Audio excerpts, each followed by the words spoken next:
Welcome to this masterclass. Today, we're fundamentally transforming how you view and execute facility management. We're transitioning your operation away from reactive, complaint-driven processes and moving you strictly into an elite, data-driven framework. By the end of our time together, you'll possess the precise professional methodologies required to engineer a world-class operation. Let's get to work. We need to address a critical error made in this industry every single day. Most facility managers measure performance using two deeply flawed data points: subjective walkthroughs and the complaints they receive. It's a systemic failure. Complaints are lagging indicators. By the time someone complains, the failure has already persisted for far too long. To run an elite operation, you must establish an objective, defensible measurement system. Here is our curriculum for this session. We'll be progressing through 6 core modules: foundations of performance measurement, defining quality and standards, the workloading methodology, execution via team versus zone cleaning, standardizing master cleaning schedules, and finally, technology and optimization systems. Let's begin with Module 1, Foundations of Performance Measurement, establishing the baseline. There is a universal law in facility management: unmeasured work drifts, and drifted work fails. BOMA International research backs this up, showing that facilities with formal, documented cleaning standards achieve 23% higher occupancy satisfaction. Trying to run a facility without metrics is literally like trying to fly a plane blindfolded. The operations with the fewest problems aren't necessarily the ones with the best vendors. They're the ones with the absolute best measurement systems. Tracking just an inspection score leaves massive blind spots in your operation. You need a holistic dashboard. For Class A buildings, you're targeting a 90+ inspection score, but you also need to track your corrective action closure rate, which should be over 95% within 30 days. You need to measure task completion rate, aiming for 98% or higher. Your complaint rate needs to be normalized by square footage, target less than 2 complaints per 10,000 square feet per month. And crucially, you must monitor safety through the OSHA total recordable incident rate, keeping it well below the industry average of 3.0. These core KPIs give you a precise, data-driven picture of vendor performance. Moving into Module 2, Defining Quality and Standards. The APA Framework. You simply cannot manage what you haven't defined. The APIA benchmark establishes 5 distinct levels of cleanliness, scaling from Level 1, orderly spotlessness, down to Level 5, unkept neglect.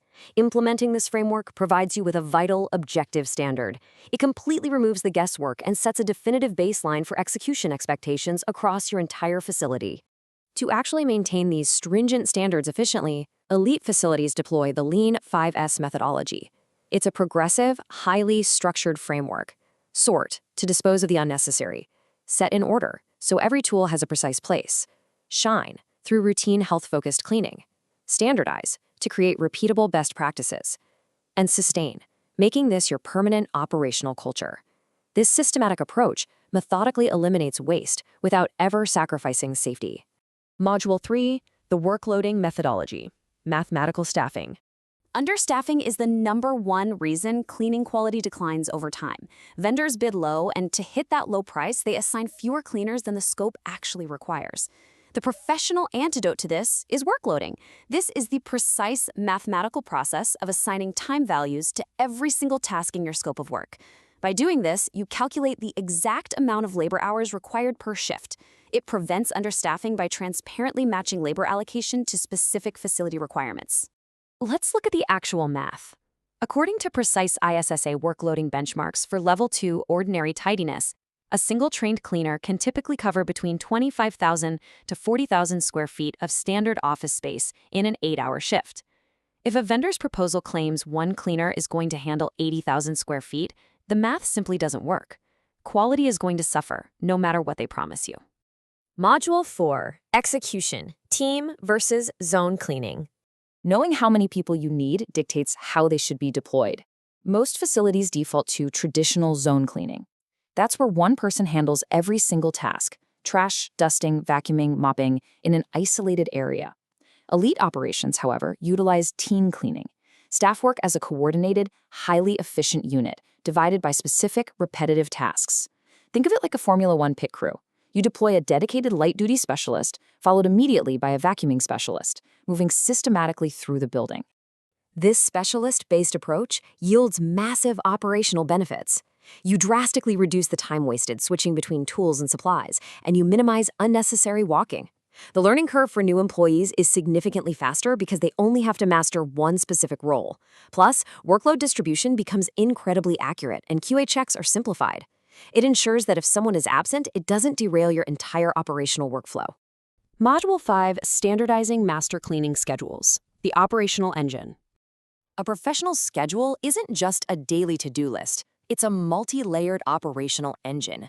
Daily routine maintenance is just one piece of the pie. You must also schedule weekly detailed tasks, monthly preventative maintenance, quarterly deep cleaning, and annual restorative projects. Attempting to do everything daily wastes your budget.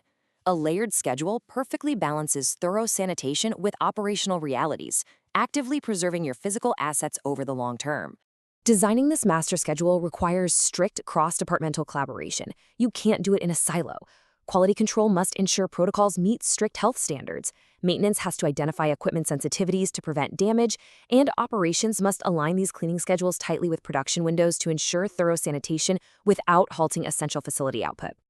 And finally, Module 6, Technology and Optimization Systems, Digital Integration. To seamlessly manage this complex web of KPIs, layered schedules, and specialized labor, you need dedicated facility management technology. Platforms like Safety Culture allow for pre- and post-work media validation.